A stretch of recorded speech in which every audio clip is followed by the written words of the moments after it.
One interesting part of the boom and bust cycle with the economy and the housing market is when things are hot, when the sales are booming, you see a bunch of people rush into the real estate industry looking for a basically get-rich-quick scheme, thinking they're going to jump in and become the next $1 million listing agent and just make all of this money. And some people might be successful at it, but for the most part, people jump in and realize that there's way more to it than they ever realize, and the expenses of running the business and the relationships that are needed to actually make those transactions happen haven't been cultivated yet for these new people. And then what ends up happening? Things slow down like now, and they all leave. But real estate has been slowing down significantly. In fact, the transactions have been in the toilet for a while now. And some people are even predicting that the amount of real estate agents in the business right now could decline by as much as 80% over the next few years as real estate remains slow. Because the reality is, guys, like, real estate agents don't get paid unless there's a sale. So everything is commission based, and unless you're making sales, you're not making money. But even if you are making sales and you're only making, half of the sales you were a few years ago or a quarter of them, a lot of times that's still not really enough to stay in business unless you live your life lean. You can't be buying new cars and, have all this expensive stuff. If you're keeping your expenses low, you might be able to survive. That's how I did it all those years, especially starting my real estate business when people weren't buying either. And what a lot of people are hoping to see happen right now is that you have a lot of people quit, and then the ones who are remaining can basically have more clients, and then they can offer their services at a reduced commission amount because they're doing more volume than before.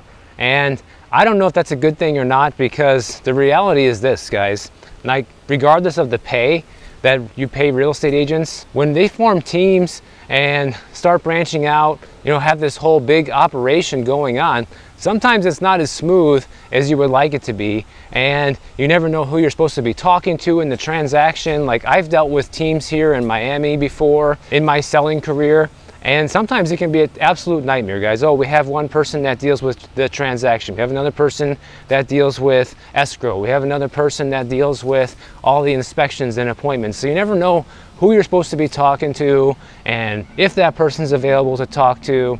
And then if you can't reach them, you try to call somebody else. It's kind of a nightmare. Versus me, I was always a one-man band. I was never part of a team. And if somebody tried to reach me, if I couldn't answer the phone, I would get back to them as soon as possible. But after a while, my clients knew that if they tried to reach me and they couldn't right away, that I'd be getting back to them very quickly, because that was just how I did things. But the numbers have been slowing for a while, because according to the BLS, in 2023, they figured there was about 440,000 full-time real estate agents. In 2022, there was about 72,000 more. So people have been quitting already for years, and I anticipate that trend to just continue to get worse in 2024. And keep in mind, this BLS statistic is not the same thing as the amount of active licensed real estate agents with the NAR, which is a much higher number. That's, I think, around 1.3, 1.4 million people. But the thing is, a lot of people that hold licenses don't do it full time. Even I'm in that statistic now. Like, I hold a license, but I'm not doing this full time anymore. So I'm adding to that statistic of, yeah, there's a lot of licensed real estate agents out there, but they might not actually practice anymore. But the funny thing is the NAR decided to stop sharing the public data with us about how many active licensed real estate agents there were. And according to my friend Nick over at ReVenture Consulting, as of the middle of April, the NAR had about 1.5 million agents, which is down about 100,000 agents from 2022. And you know what's funny, guys, is this whole thing with, like, the NAR hiding how many agents they have all of a sudden and making it tougher to track down the data. I mean, they're not alone. It seems like all these other companies and even government statistics, every time something goes wrong or things aren't going in the direction that they want to see it, then they find ways to hide the data. In their case, they're just like, we're just not going to share it anymore.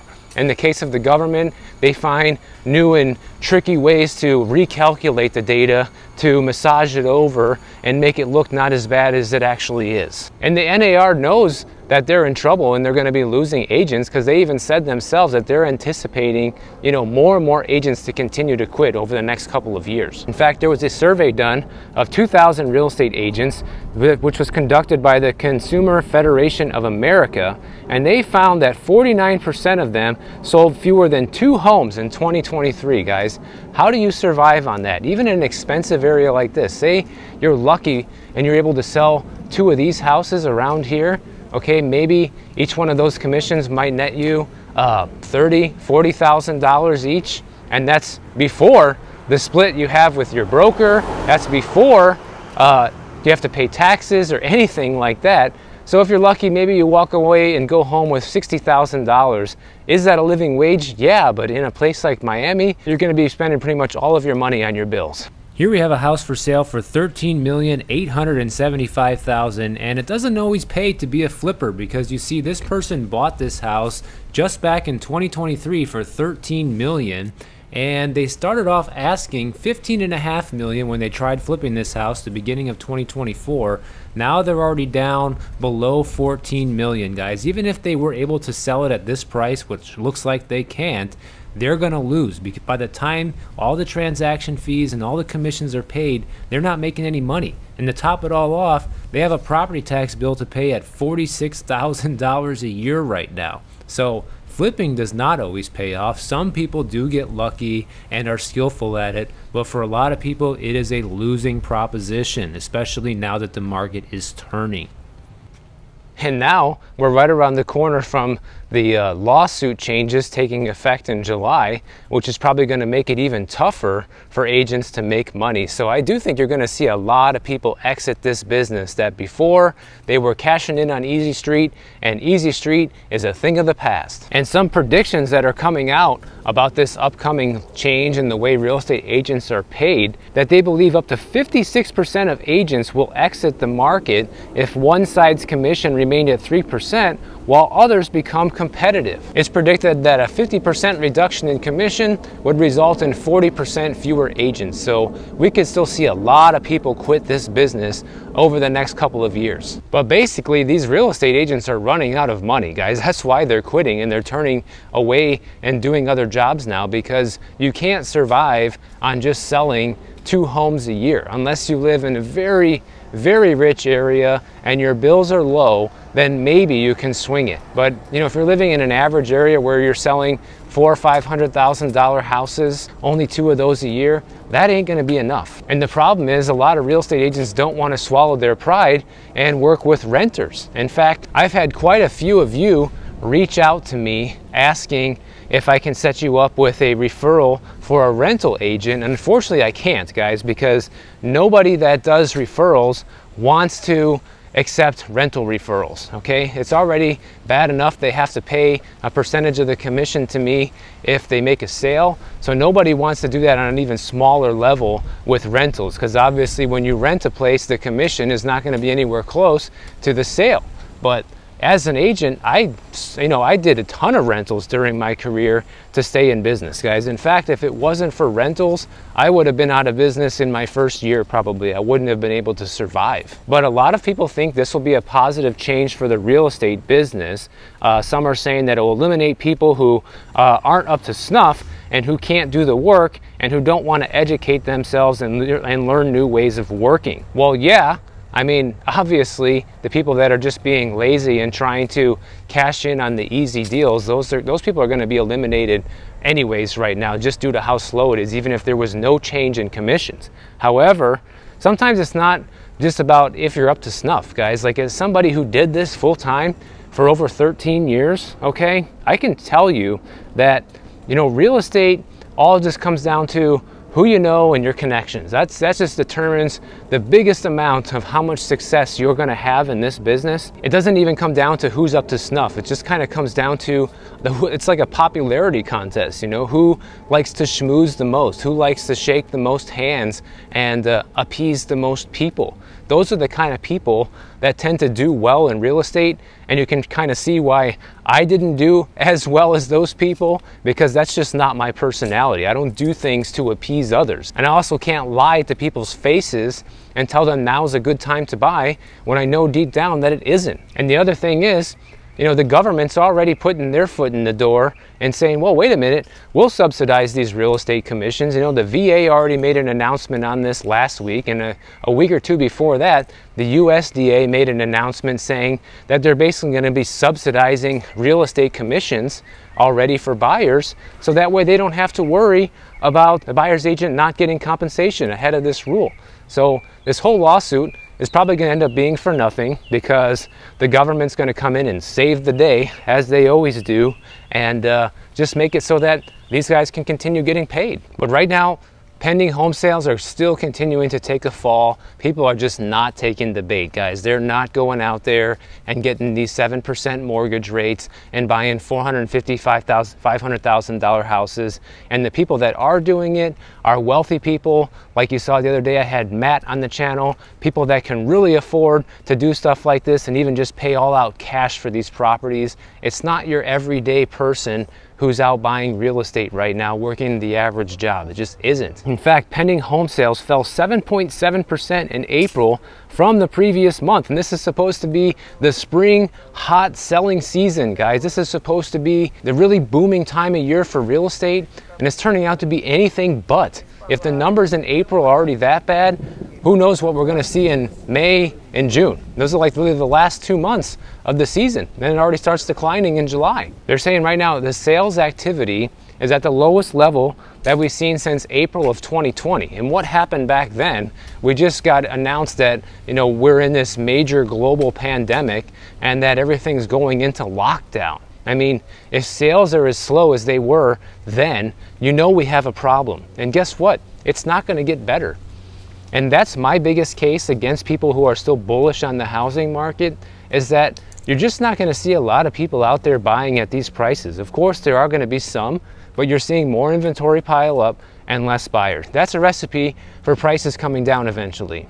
Here we have another flip, surprise, surprise, for $2.878 million, and they just purchased this house in November for $2.165 million, and it's already for sale. And basically, they're probably not going to be able to sell it at this price, especially with the market turning here in Miami right now. And even if this person does sell it close to the price they have it listed for, you got to think, they have to pay closing costs, they have to pay a real estate agent, they have to pay short-term capital gains taxes on those gains. And they're pretty lucky right now because the property tax bill is still low from the previous owner at about $8,700, $8,800 a year. But come towards the end of this year, that bill is going to skyrocket. So they're probably trying to get out as fast as possible and just walk away with an easy couple $100,000. Of course, there is the wild card of inflation, and if inflation does continue to get worse, which is highly likely, then maybe that will be enough to keep prices high. But the thing is, guys, somebody has to buy the houses to keep the prices high. That's always my biggest argument against that. Even Wall Street was expecting that sales would continue to be higher than they actually are. They were expecting pending home sales to fall 0.4% in April, not 7.7%. So that is a major miss, once again, on what's been predicted on how this is going to go. And it's continually showing you the weakness of what's really going on in today's economy. In fact, because of the mortgage rate situation, homes are more expensive than they were a year ago, guys. Forget about the price, but just because of where mortgage rates are at right now, the national median mortgage payment is at $22.56 a month in April, which is up 6.8% from 1 year ago, according to the Mortgage Bankers Association. I understand people's argument of there's going to be no housing crash because of inflation, and you have people pouring money into real estate in order to try to hedge against inflation, but there's only so many people who have the ability to do that, you know? And the people who try to do it, that try to lever up to do it, that just really can't afford it, but they're trying to anyways, the moment they have any sort of financial hiccup, they will be in a position where they need to sell that house. Here's what Lawrence Yun, the chief economist at NAR, says. He goes, the impact of escalating interest rates throughout April dampened home buying even with more inventory on the market. And his statement right there proves what I just said. It doesn't matter if there's more inventory coming online. It doesn't matter what's going on out there. It just matters that can people afford to buy or not. That's what real estate always comes down to, guys. You know, is the price right? Can people afford it? And right now the answer is no and no. And they're all just still banking on these imaginary rate cuts that haven't happened yet. That's the crazy thing. Everybody's saying, well, the Fed anticipated rate cuts later this year could lead to better conditions with improved affordability and more supply. Even if the rates come down by 0.5 point, guys, that's not going to be enough to get people out there to go and buy. I've already shown you this in past videos, so I'm not going to go over this again. But when people get a 0.5 point lower on the mortgage, it's not enough to get you out there because you still can't afford the payment. That's the problem. And this is how you know things are getting bad out there. I'm seeing stories on how to coach people through writing a hardship letter to their mortgage servicer right now because they can't afford the payments. And we already know from my past videos that delinquencies are starting to go up on this stuff.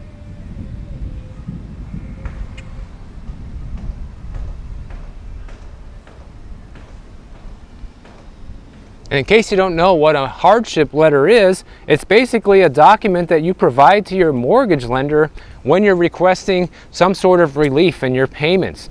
You know, in this letter, you describe your financial hardships that you're having, you provide documentation to prove what you're saying is true. The goal of this letter is to help you avoid foreclosure, guys. So why are they posting stories about this if things were great right now? Well, they're doing it because things aren't great. So they have to make people aware of their options to try to avoid foreclosure before it's too late. You know, now that all the forbearance programs are over, people are back on the hook for not paying again. And by providing this hardship letter, you might have a couple different options, including going back into forbearance, believe it or not. But they can also put you on a repayment plan, which means if you've fallen behind on your payments, you can increase your payments temporarily until you're caught up, which probably won't work for most people because you already can't afford the payment you have. They can also do a loan modification where your lender will agree to lower your monthly payment by modifying certain terms of your loan to make your payments more affordable. And what this usually looks like in today's world is they're going from a 30-year loan to a 40-year loan. Now, this can't happen with all lenders, but if you have an FHA loan, that's what they're doing, guys. And if you really can't afford to hang on to the property and you don't want to go into foreclosure, you can end up in a short sale situation where you sell it before you go into foreclosure, or you can just do a deed in lieu of foreclosure, which allows you to just basically give the house back to the lender. But you can't just qualify for this hardship and loan modification and different things like that if you're just irresponsible and don't pay your bills. You have to actually have a legitimate reason, and some of those reasons are things like you lost your job, you're going through a divorce, your spouse passed away, you became ill, you know, your income went down, there was a natural disaster, you're in the military and you had to move, or there was an unexpected emergency expense that came up, and you know, doom spending going to Europe for the summer doesn't count. If you are having trouble paying your mortgage, the first thing you have to do is you have to contact your mortgage servicer and see what options they have available for you, because the longer you go without making payments, then the higher your chances are going to be that you're going to fall into foreclosure and it will be irreversible for you and you're going to lose the house. Another thing that could be getting people in trouble is all these mortgage rate buy downs, guys. Like, there's no shortage of these out there. One of my viewers sent me this right here. I forgot who sent this to me, but thanks for sending it over. And what do you see here? It's probably for a brand new house, okay? And they're giving you an introductory rate of only 3.99%. It's a 2-1 buy down, and it's in Jacksonville. But you need to close by June 30th, okay? There's a pressure, there's a deadline to get this done, of course. And after that, after your first 2 years is up, then you're gonna be paying closer to market rate at 6.782%. That's already locked in, guys. And your only hope at that point is to refinance 2 years down the road when hopefully rates are lower, right? But there's no guarantee of that. In fact, I was going to do a story later in the week about people that this has happened to who bought a year or two ago and thought, hey, I'll just refinance when the rates come down, and now they're in a position where they can't refinance because the rates are actually the same or higher than they were when they purchased, and they're stuck, guys. So that is not a solution to getting out of this problem. But the problem is that people fall for this. They're like, well, I can afford that payment, right? I can afford the payment at 3.99%, and then we'll just take the chance that in a couple years when the rate goes up to almost 7%, that I'll be able to refinance the property. But that is a big chance to take, and many who have taken it over the past couple of years have lost. I'm even going to do a story later in the week. I see some of you guys sent me some stories about how the 0% down mortgage is coming back. Like, it is getting ridiculous, guys, what they're trying to do right now to keep the housing market alive. You know, they're basically preying on people that can't afford to buy, if you look at it, because somebody who wants to get a 0% down mortgage, most of the time it's because they can't afford it. You know, there are exceptions. Some people just want to leverage their cash as much as possible and try to be strategic about it. But 90% of the time it's because you don't have the down payment. Same goes for these buy down deals. Like, they wouldn't have to do these buy downs if people could actually afford the payment at 7% or 6.82, whatever it said, right? So they know that people can't afford that payment at 6.82 whatever. So instead, we give you a temporary one now to get you to buy the house now, because after you buy it, it's your problem, not theirs. This is also why I think you're going to see a lot of people in trouble with real estate in general, because a lot of people have just bitten off more they can chew, regardless of what the mortgage industry says, that the lending standards are tighter now and people who aren't qualified aren't buying. It's nonsense. It's not true, because if that was true, they wouldn't have to do stuff like this. So the defaults are already ramping up, and it's probably just going to get worse.